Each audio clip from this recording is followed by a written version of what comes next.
Bonjour, bonsoir, JP pour JP Online, une chaîne dédiée aux jeux de rôle et aux mondes imaginaires. Dans ma dernière vidéo, j'avais brièvement évoqué le jeu de rôle The Walking Dead, jeu de rôle tiré de la série du même nom, un jeu de rôle qui a bénéficié d'un financement participatif et qui devrait sortir chez Free League dans les prochains mois, on l'espère. Alors, à l'occasion du financement participatif, les backers ont reçu un PDF de la version bêta du jeu, donc un PDF de 160 pages, que j'ai eu l'occasion de feuilleter. Et donc, je vais passer un petit moment avec vous ici pour vous en parler. Alors, d'abord, pourquoi est-ce que j'ai été attiré par ce jeu ? Tout d'abord parce que j'ai toujours beaucoup aimé les univers avec des zombies. J'avais beaucoup aimé aussi la série télé. Je n'étais allé que jusqu'à la 3 ou 4e saison, je pense, mais voilà, ça m'avait pas mal plu. J'ai écrit moi-même quelques scénarios de petits jeux qui mettent en scène des zombies et des survivants à une apocalypse zombie. Et donc voilà, j'étais très, très intéressé de voir un peu le contenu de The Walking Dead en jeu de rôle. D'autant que la série date déjà quand même de 2010 pour la saison 1. Série à préciser qui est inspirée de comics. Alors oui, et alors il reste une dernière raison pour laquelle le jeu m'attirait beaucoup, c'est qu'en fait c'est la même maison d'édition que Alien, et a priori le jeu était annoncé avec un système de jeu fort similaire à celui d'Alien. J'apprécie beaucoup les règles du jeu Alien, je les trouve en adéquation parfaite avec le thème du jeu, et elles arrivent à retranscrire autour de la table, à remettre en scène autour de la table le même genre de situation que l'on trouve dans le film. Et donc j'avais beaucoup d'attentes vis-à-vis de The Walking Dead par rapport à cette approche et à cet effet autour de la table. Et je dois avouer qu'à la lecture, ça se confirme.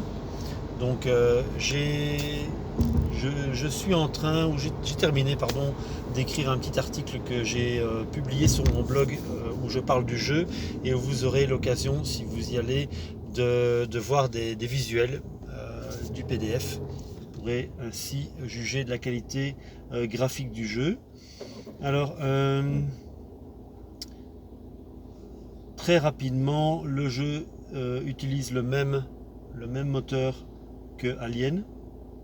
En fait, le Years Zero Engine, qui est déjà utilisé pour plusieurs jeux de la même maison d'édition. Alors, sans rentrer trop dans le détail, on lance des poignées de D6. Les 6 sont des succès. Il y a deux types de dés, des dés d'action qui permettent de faire une action, de tenter de réussir une action, et des dés de stress qui peuvent faire 6 et aider à réussir l'action, mais qui peuvent aussi faire 1 et donc occasionner le gain d'un point de stress et avoir des effets amusants autour de la table. Alors dans Alien, quand on gagnait un point de stress, on devait faire un test sur une table spécifique pour voir comment le personnage réagissait à cette brusque montée de stress.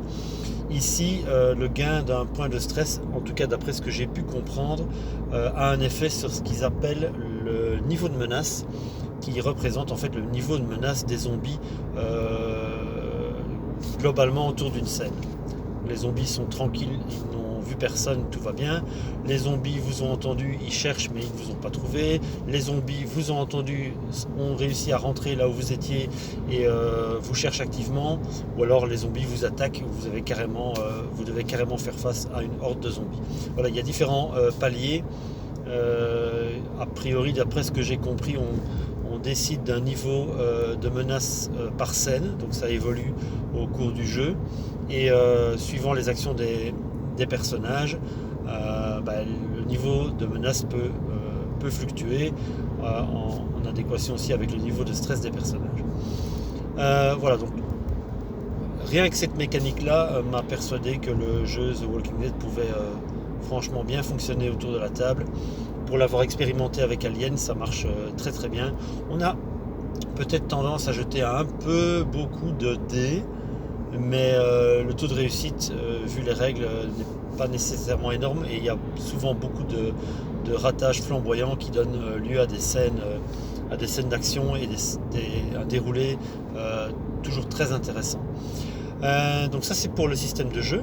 Alors au niveau du jeu lui-même, et vous en jugerez en regardant sur mon blog les screenshots que j'ai fait du PDF, la qualité graphique est au rendez-vous. On est sur une qualité similaire à celle du jeu Alien, en tout cas je pense. Les illustrations sont bien dans le ton, elles sont inspirantes. Au niveau pour le reste du jeu, un point intéressant, en tout cas un point qui m'a paru intéressant, c'est le fait que le jeu s'attarde sur le refuge, c'est-à-dire le lieu sécurisé où les personnages pourront se reposer, souffler, se soigner et auront peut-être aussi l'occasion d'interagir entre eux et donc l'occasion aussi de faire du roleplay. Le refuge est traité véritablement comme un personnage à part entière, il a sa propre fiche et les joueurs, les joueuses autour de la table sont encouragés à le créer collégialement, ce que j'ai pu comprendre. Il y a des archétypes qui sont tous très bien trouvés et qui collent parfaitement à ce qu'on peut voir dans la série télé. Les personnages sont définis par 4 attributs et une douzaine de compétences comme dans Alien. On a toujours le niveau de points de vie, les personnages n'ont pas beaucoup de points de vie et un niveau de stress. Par rapport aux points de vie, oui, les personnages n'en ont pas beaucoup et donc peuvent facilement se retrouver, alors le terme c'était brisé je pense, c'est-à-dire qu'une fois qu'ils ont encaissé, qu'ils sont tombés à 0 point de vie, on doit faire un jet de dés sur une table de blessures critiques et donc voilà, le personnage va devoir faire face aux conséquences et aux séquelles de ces blessures. On est là aussi dans le même fonctionnement que pour Alien. Le jeu propose énormément de tables pour pouvoir déterminer beaucoup de choses de manière aléatoire. Ça va des rencontres avec des PNJ, de la météo, de lieux à explorer, des ruines, des ensembles urbains, des ensembles plus ruraux. On a beaucoup de matériel aussi, de l'équipement, des armes. Il y a des règles pour les véhicules. Qu'est-ce que j'ai vu d'autre qui me paraissait pas mal? Ah oui, et alors oui, par rapport aux tables qui permettent de déterminer au hasard des événements ou déterminer des lieux à explorer, etc. Ça prend tout son sens quand on voit qu'à la fin de l'ouvrage, on a un chapitre qui est consacré au jeu solo. Alors, il est possible de jouer Il est possible de jouer à The Walking Dead en mode solo.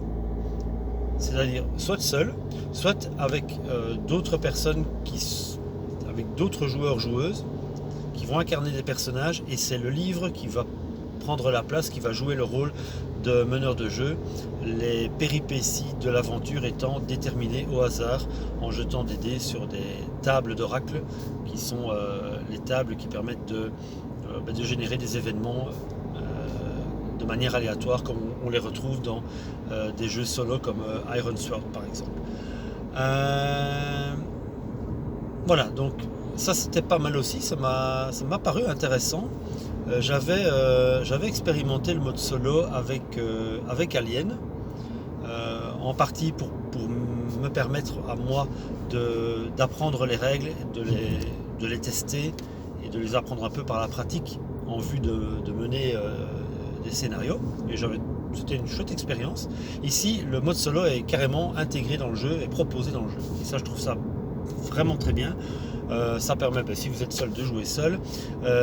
Si vous êtes un MJ mais sans trop d'inspiration sur le moment, les tables d'oracle sont là pour vous aider. Et alors, si personne autour de la table ne veut endosser le rôle de meneur de jeu, voilà, on peut jouer aussi en mode solo, en groupe de joueurs, joueuses. Ça, c'est vraiment pas mal trouvé. Voilà, j'en suis là de ma lecture.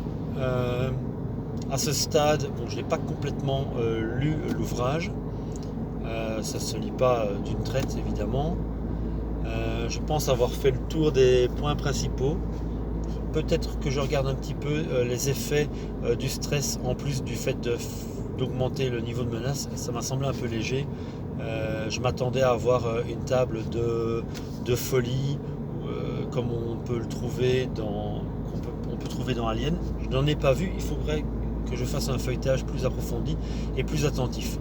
Cela étant, je pense en savoir assez sur le jeu pour pouvoir me lancer dans l'écriture d'un peu de matériel de jeu, un cadre de jeu par exemple, ou même un petit scénario, ce qui va me permettre aussi de me poser des questions sur certains aspects des règles et de pouvoir les préciser de manière plus ciblée en parallèle de mon écriture. Voilà.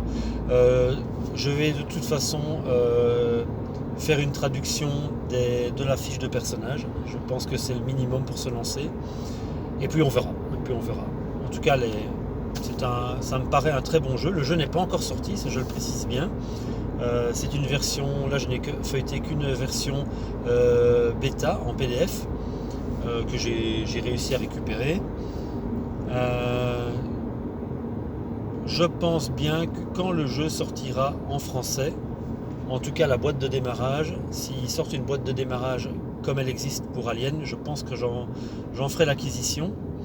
Ah oui, le petit détail qui peut avoir son importance, le jeu utilise aussi des dés custom comme Alien, donc on est sur du D6, mais comme dans Alien, on a des dés d'action qui ont une couleur particulière et une icône particulière pour identifier le 6 et donc les succès, et le dé de stress qui lui aussi aura une icône particulière sur le 1 qui représente le gain d'un point de stress lors d'un jet de dés.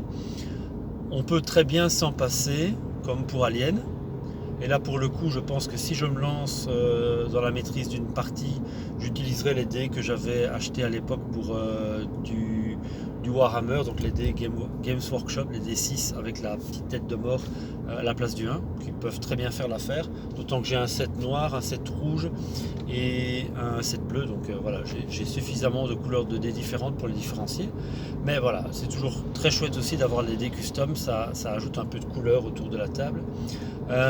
Si vous allez faire un tour sur la page du financement participatif, on voit un peu le matériel qui sera proposé dans la boîte de démarrage. Donc il y aura des dés custom, un scénario j'imagine, un livret de règles. J'ai vu des cartes, enfin une map, des cartes un peu comme on avait pour Alien.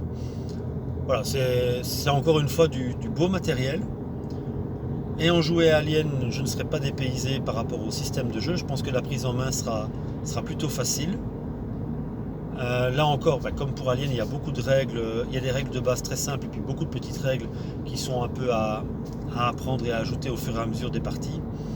Voilà, je pense qu'à partir du moment où j'aurai traduit les termes de jeu et que j'aurai commencé à écrire un scénario, ça va prendre forme et ça va se mettre en musique. Voilà. Donc c'était mon retour sur The Walking Dead, un jeu de rôle qui n'est pas encore sorti, que j'ai pu feuilleter en version bêta. Je vous mettrai en description de la vidéo le lien vers mon article, le lien également vers la page du financement participatif, et j'espère vous donner des nouvelles de mon écriture, enfin en tout cas des choses que je vais essayer de produire pour ce jeu très bientôt. Voilà. Si vous avez des commentaires, des suggestions, des idées, n'hésitez pas à les mettre en bas dans la vidéo. Dans les commentaires, pardon. Je vous remercie pour l'écoute et je vous souhaite une bonne journée, une bonne soirée ou une bonne nuit, où que vous soyez. Au revoir.